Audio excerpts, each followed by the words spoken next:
नमस्कार, दिन भर की बड़ी खबरों में आपका स्वागत है। मैं हूं अंशिता श्रीवास्तव।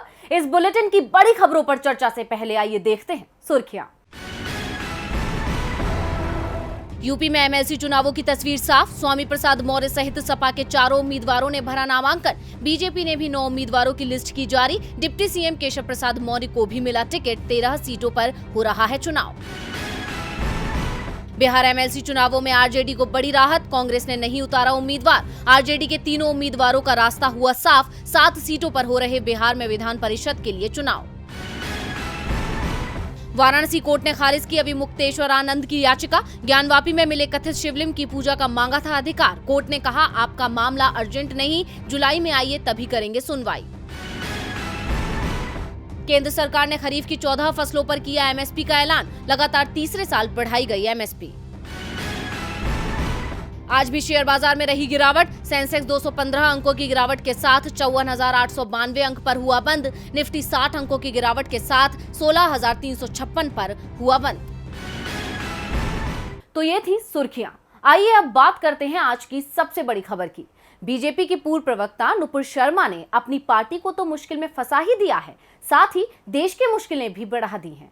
कई देशों में भारतीयों और भारतीय उत्पादों का विरोध हो रहा है, तो आतंकी संगठनों के निशाने पर भी भारत आ गया है। देश की राजनीति में भी इस मामले को लेकर हलचल मची हुई है। इसी खबर पर हम करेंगे आज विस्तार से चर्चा। इसके साथ ही बात होगी महाराष्ट्र और राजस्थान के राज्यसभा चुनावों की, जहां पुलिस और ईडी का हो गया है इस्तेमाल। जानेंगे आरजेडी अध्यक्ष लालू प्रसाद यादव को किस मामले में मिली है राहत, और इन खबरों के बीच महंगाई को लेकर लोगों को परेशान करने वाला एक फैसला भी आरबीआई ने ले लिया है, जिसका असर जल्दी ही दिख सकता है। इन खबरों के अलावा अब और दूसरी खबरों से भी हम आपको करवाएंगे रूबरू, लेकिन आइए बढ़ते हैं अपनी आज की सबसे बड़ी खबर की ओर।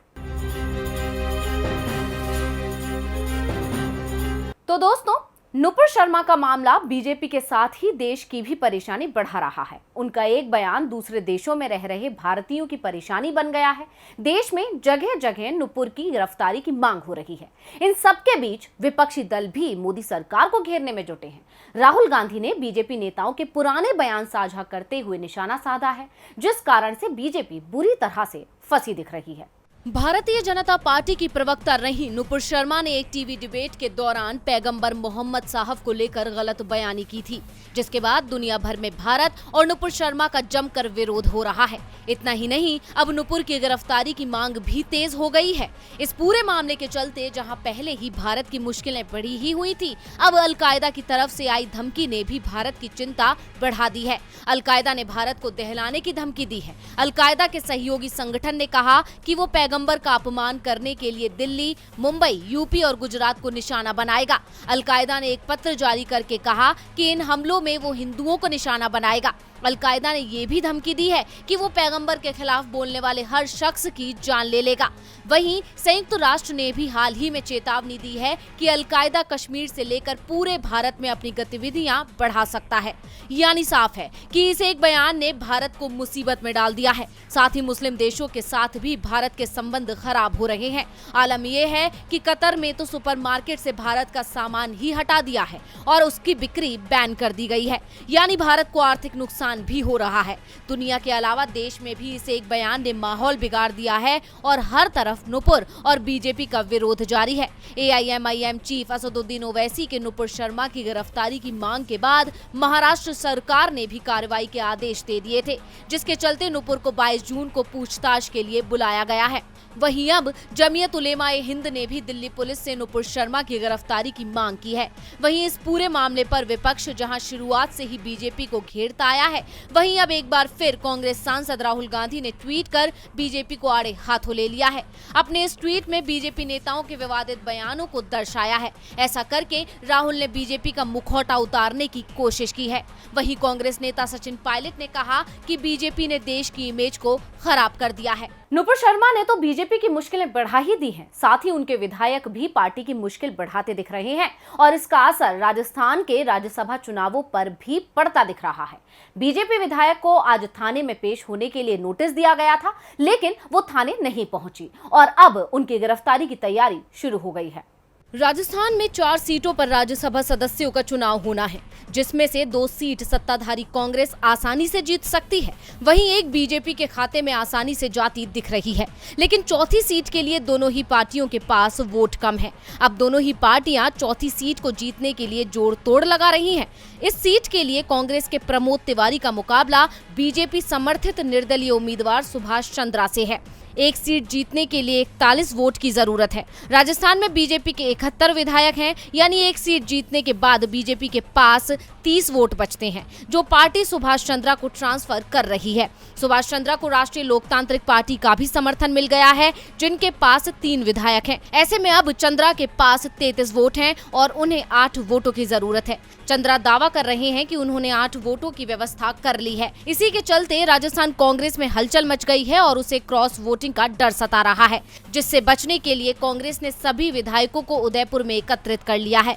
खुद को सेफ पोजीशन में लाने के बाद अब कांग्रेस ने बीजेपी कैंप में हलचल मचा दी है। इसके लिए राजस्थान की गहलोत सरकार ने बड़ा दांव चल दिया है, जिससे बीजेपी फंस गई है। दरअसल राजस्थान पुलिस ने बूंदी जिले की केशवराय पाटन सीट से बीजेपी विधायक चंद्रकांता मेघवाल को नोटिस भेजा है। विधायक को पुलिस ने 5 साल पुराने एक मामले में गिरफ्तारी के पहले का नोटिस दिया है, जिसमें पुलिस ने विधायक चंद्रकांता को बुधवार को थाने में पेश होने के लिए कहा था, लेकिन चंद्रकांता थाने में पेश नहीं हुई। अब उनकी गिरफ्तारी की तैयारी चल रही है। इसमें खास बात यह है कि विधायक राज्यसभा चुनाव के चलते जयपुर में बीजेपी की ओर से की गई बाड़ाबंदी में शामिल हैं।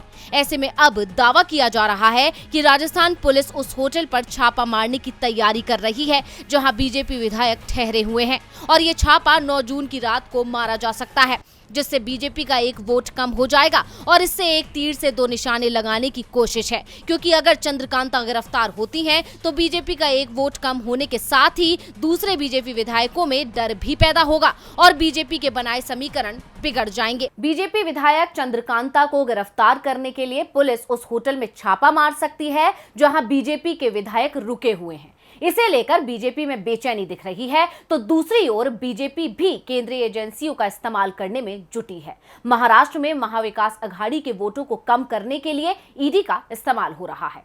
10 जून को राज्यसभा चुनावों के लिए वोटिंग होनी है। अब इन चुनावों को लेकर महाराष्ट्र में खींचतान मची हुई है, जिसका कारण है भारतीय जनता पार्टी।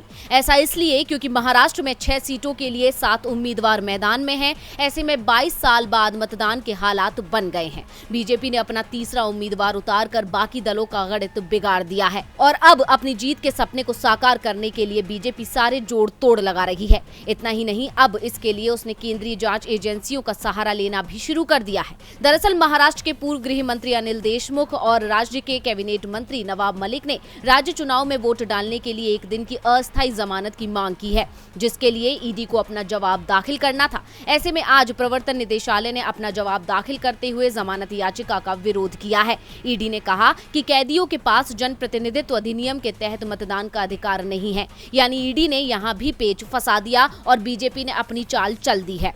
गौरतलब है कि विपक्ष हमेशा से आरोप लगाता आया है कि जांच एजेंसियां केंद्र के इशारे पर काम करती हैं। ईडी का जमानत का विरोध करना इस बात पर मोहर भी लगाता है। इन दोनों को जमानत न मिलने से उद्धव सरकार के 2 वोट कम हो जाएंगे। बता दें कि शिवसेना का उम्मीदवार आसानी से जीत सकता है। ऐसे में बीजेपी को हार का डर सता रहा है और इसलिए बीजेपी हर तरह से जोड़ तोड़ में लगी हुई है और अब इसके लिए एजेंसियों का भी सहारा लेना शुरू कर दिया है। अब बीजेपी की इस चाल से उसे कितना फायदा मिलेगा, ये तो नतीजे ही बतलाएंगे। अनिल देशमुख और नवाब मलिक अगर वोट नहीं दे पाते हैं तो एमबीए को बड़ा नुकसान हो सकता है। मुकाबला टक्कर का दिख रहा है, एमबीए मुश्किल में दिख रहा है, लेकिन आज लालू यादव के लिए बड़ी राहत का दिन था। आचार संहिता उल्लंघन के मामले में आज उन्हें रांची कोर्ट से राहत मिली है। उन्हें बहुत ही हल्की सी सजा देकर छोड़ दिया गया। बिहार के पूर्व मुख्यमंत्री और आरजेडी चीफ लालू प्रसाद यादव को आज बड़ी राहत मिली है।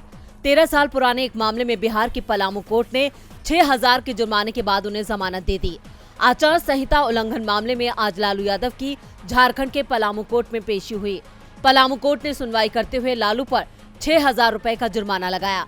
लालू के वकील ने बताया कि मामला 2009 का है। चुनाव प्रचार के दौरान पायलट ने हेलीकॉप्टर तय जगह से अलग लैंड कराया था। उसी को लेकर आदर्श आचार संहिता उल्लंघन का मामला दर्ज किया गया था। इस मामले में लालू यादव पहले ही जमानत पर थे। लालू प्रसाद यादव तय समय पर पलामू कोर्ट पहुंचकर 8 बजे कोर्ट से बाहर निकल गए। उन्होंने मीडिया के किसी भी सवाल का जवाब नहीं दिया, बल्कि ये कहते हुए कोर्ट से निकल गए कि उनकी तबीयत ठीक नहीं है, वो अपना इलाज करवाएंगे। लालू MP MLA के स्पेशल कोर्ट में पेश हुए। करीब 28 मिनट तक वो कोर्ट में मौजूद रहे। लालू इस मामले में 1.5 महीने की जेल पहले ही काट चुके हैं। 6000 के निजी मुचलके पर जमानत के साथ इस केस को खत्म कर दिया गया। गौरतलब है कि साल 2009 में गढ़वा के टाउन हॉल में चुनावी सभा के दौरान लालू ने बिना इजाजत हेलीकॉप्टर को लैंड करा दिया था, जिससे अफरा तफरी का माहौल हो गया था। लेकिन आज पलामू की अदालत ने 6000 जुर्माने के साथ ही इस केस को खत्म कर दिया। इससे पहले 28 अप्रैल को ही लालू को चारा घोटाला मामले में जेल से रिहा किया गया था। लालू प्रसाद यादव को झारखंड हाईकोर्ट ने 22 अप्रैल को चारा घोटाले के डोरंडा कोषागार मामले में जमानत दी थी। बिहार की राजनीति में लालू की मौजूदगी से बीजेपी परेशान है। लालू लगातार कई मुद्दों पर बीजेपी को घेर रहे हैं। अब आचार संहिता के मामले में लालू को मिली इस राहत ने बीजेपी को परेशान कर दिया है। कोर्ट ने जुर्माना लगाया और लालू यादव की तरफ से तुरंत ही उसे भर भी दिया गया और लालू वापस अपने घर चले गए। घर वापसी टीएमसी के नेता मुकुल रॉय भी कर चुके हैं। वो टीएमसी से बीजेपी में आए थे और फिर टीएमसी में वापस चले गए। बीजेपी इसी आधार पर उनकी विधानसभा सदस्यता रद्द कराने की कोशिश कर रही है, लेकिन विधानसभा स्पीकर ने बीजेपी की कोशिश को फेल कर दिया है। 1 साल पहले बंगाल विधानसभा चुनाव में बीजेपी को हार मिली थी। उसके बाद से ही पार्टी में भगदड़ जैसी स्थिति बनी हुई है। आधा दर्जन से ज्यादा विधायक पार्टी छोड़ चुके हैं, 2 सांसद भी दल बदल चुके हैं और कई पार्टी छोड़ने की तैयारी में हैं। बीजेपी को सबसे बड़ा झटका तब लगा था जब चुनाव परिणाम आने के 1 महीने बाद बीजेपी विधायक मुकुल रॉय टीएमसी में शामिल हो गए थे। उन्हें टीएमसी में शामिल करने का ऐलान खुद ममता बनर्जी ने किया था। इसके बाद से ही बीजेपी मुकुल रॉय की सदस्यता को समाप्त कराने की कोशिश कर रही थी। पार्टी ने विधानसभा स्पीकर से मांग की थी कि मुकुल रॉय के खिलाफ दल बदल कानून के तहत कार्रवाई की जाए, उनकी विधानसभा सदस्यता को रद्द किया जाए, क्योंकि मुकुल रॉय ने बीजेपी के टिकट पर चुनाव लड़ा था और अब वो टीएमसी में शामिल हो गए हैं। लेकिन विधानसभा अध्यक्ष बिमान बनर्जी ने बीजेपी की याचिका खारिज कर दी। विधानसभा अध्यक्ष बिमान बनर्जी ने मुकुल रॉय को बीजेपी का ही विधायक माना है। बिमान बनर्जी ने कहा कि मुकुल रॉय ने सदन में ऐसा कोई भी काम नहीं किया है जिसे पार्टी विरोधी माना जाए, इसलिए संवैधानिक रूप से वो बीजेपी के ही विधायक हैं और विधानसभा में उनकी सीट भी बीजेपी विधायकों के साथ आवंटित की गई है। और आज एक बार फिर विधानसभा स्पीकर बिमान बनर्जी ने मुकुल रॉय को बीजेपी का विधायक करार दिया है। इसके साथ ही ये भी साफ कर दिया है कि जब तक मुकुल रॉय विधानसभा में पार्टी व्हिप का उल्लंघन नहीं करते हैं या उनके पार्टी विरोधी गतिविधियों में शामिल होने के सबूत नहीं मिलते हैं, उनकी सदस्यता को रद्द नहीं किया जा सकता। मुकुल रॉय टीएमसी के सदस्य भले ही हों, लेकिन विधानसभा में वो विधायक बीजेपी के ही रहेंगे। बीजेपी की सारी रणनीति फेल हो गई है। बंगाल में बीजेपी मुश्किलों में है तो दूसरी ओर बीजेपी अब कांग्रेस को घेरने में जुटी है और इसके लिए केंद्रीय एजेंसियों का सहारा लिया जा रहा है। ईडी ने आज सोनिया गांधी को पेश होने का नोटिस दिया था, तो क्या ईडी के सामने पेश हुई सोनिया गांधी? देखिए ये रिपोर्ट। कांग्रेस की कार्यकारी अध्यक्ष सोनिया गांधी ईडी के सामने पेश नहीं हुई। ईडी ने सोनिया गांधी को नेशनल हेराल्ड और एसोसिएटेड जर्नल लिमिटेड मामले में मनी लॉन्ड्रिंग में पूछताछ के लिए बुलाया था। आपको बता दें कि 2 जून को सोनिया गांधी कोरोना पॉजिटिव हो गई थी। सोनिया ने रिपोर्ट नेगेटिव होने तक पेशी से छूट देने की मांग की थी। खबरों की माने तो सोनिया गांधी अब तक ठीक नहीं है। खबरों के मुताबिक जांच के दौरान उनकी रिपोर्ट नेगेटिव नहीं आई है। नेशनल हेराल्ड के मामले में ईडी ने कांग्रेस की पूर्व अध्यक्ष राहुल गांधी को भी पेश होने के लिए समन जारी किया था। ईडी ने उन्हें 2 जून को एजेंसी के सामने पेश होने के लिए कहा है, लेकिन राहुल गांधी उस समय विदेश यात्रा पर थे, इसलिए वो पेश नहीं हो पाए। उनकी अपील पर ईडी की ओर से अब 13 जून का समय दिया गया है। ईडी ने नेशनल हेराल्ड अखबार से जुड़े मनी लॉन्ड्रिंग मामले में जांच में शामिल होने और अपने बयान दर्ज करने के लिए सोनिया गांधी को 8 जून को तलब किया था।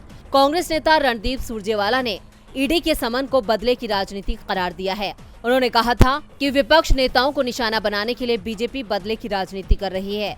विपक्ष की आवाज को दबाने के लिए मोदी सरकार लगातार कांग्रेस नेताओं पर शिकंजा कसने के लिए ईडी के नोटिस जारी करवाकर डराने की कोशिश कर रही है। नेशनल हेराल्ड अखबार 1942 में शुरू हुआ था। उस वक्त अंग्रेजों ने इसे बंद कराने की कोशिश की थी। आज मोदी सरकार भी वही कर रही है जो अंग्रेजों ने किया था। कांग्रेस की माने तो ये मामला 2015 में बंद कर दिया गया था। मनी लॉन्ड्रिंग के आरोपों को बेबुनियाद बताते हुए कांग्रेस ने साफ किया था कि दोनों नेता एजेंसी के सामने पेश होंगे। अब सोनिया गांधी ईडी के सामने कब पेश होंगी, इसका फैसला प्रवर्तन निदेशालय को करना है। तो वहीं राहुल गांधी भी विदेश से वापस आ चुके हैं। राहुल साफ कर चुके हैं कि वो 13 जून को ईडी के सामने पेश होंगे। और बुलेटिन के आखिर में बात महंगाई की। देश में बढ़ती महंगाई से मुक्ति मिलती नजर नहीं आ रही है। जहां एक तरफ सब्जियों के दाम आसमान छू रहे हैं, तो वहीं अब लोन लेना भी महंगा हो गया है। आरबीआई ने एक बार फिर लोगों की उम्मीदों पर पानी फेर उन्हें बड़ा झटका दिया है। रिजर्व बैंक ऑफ इंडिया ने रेपो रेट में फिर से बढ़ोतरी कर दी है, जिसका असर आम आदमी की जेब पर पड़ेगा। तो कितना फीसदी किया गया ब्याज दरों में इजाफा, देखिए इस रिपोर्ट में। देश में महामारी का प्रकोप कम होने लगा है, लेकिन महंगाई अब भी बेलगाम है। सरकार ने दावा किया था कि महामारी के कम होने के बाद हालात सामान्य हो जाएंगे, अर्थव्यवस्था पटरी पर आ जाएगी और आम जनता को राहत मिल जाएगी। लेकिन मौजूदा वक्त में ना तो स्थिति सुधरी है और ना ही महंगाई रुकी है, जिससे आम जनता त्रस्त हो चुकी है। वहीं रिजर्व बैंक ऑफ इंडिया भी लोगों की परेशानियों में इजाफा कर रहा है। आज भी केंद्रीय बैंक ने जनता को तगड़ा झटका दिया है। आरबीआई ने रेपो रेट में फिर से बढ़ोतरी कर दी है। इस बार 50 आधार अंकों यानी 0.50% की वृद्धि की गई है, जिसके बाद रेपो रेट बढ़कर 4.90% हो गई है। यानी रेपो रेट के बढ़ने से तमाम तरह के लोन अब महंगी दरों पर मिलेंगे। होम और कार लोन जैसे अन्य कर्जों की ईएमआई बढ़ जाएगी। रेपो रेट बढ़ने का असर सेविंग बैंक अकाउंट और एफडी पर भी पड़ेगा। बैंक सेविंग अकाउंट और सावधि जमा पर ब्याज दर बढ़ा सकते हैं। जैसे कि 4 मई को रेपो रेट में वृद्धि के बाद तमाम बैंकों ने फिक्स्ड डिपॉजिट पर ब्याज दर में वृद्धि की है। दरअसल पिछले महीने 4 मई को आरबीआई ने पॉलिसी रेपो रेट को 40 आधार अंक बढ़ाकर 4.40% करके सबको चौंका दिया था, जबकि स्थायी जमा सुविधा दर को 4.15% और मार्जिनल स्टैंडिंग फैसिलिटी रेट और बैंक रेट को 4.65% पर एडजस्ट किया था, जिसकी वजह से जनता परेशान थी। लेकिन अब एक बार फिर आरबीआई ने ब्याज दरों में इजाफा कर दिया है। गवर्नर शक्तिकांत दास का कहना है कि महंगाई को काबू करने के लिए ये बढ़ोतरी की गई है। अब भले ही आरबीआई सख्त कदम उठा रहा है, लेकिन इससे भी आने वाले समय में देश की स्थिति नहीं सुधरेगी, क्योंकि रेटिंग एजेंसियां लगातार विकास दर घटने का अनुमान लगा रही हैं। वर्ल्ड बैंक ने भारत की जीडीपी ग्रोथ रेट अनुमान को वित्त वर्ष 2023 के लिए घटाकर 7.5% कर दिया है। इससे पहले वर्ल्ड बैंक ने अपने पिछले अनुमान में भारत के जीडीपी रेट को वित्त वर्ष 2023 में 8.7% बताया था। वहीं अब वर्ल्ड बैंक भारत की विकास दर को 1.2% की कटौती के साथ दर्शा रहा है। ये आंकड़े साफ बता रहे हैं कि देश में महंगाई थमने वाली नहीं है। तो आज इस बुलेटिन में बस इतना ही। देखते रहिए डीवी लाइव। नमस्कार।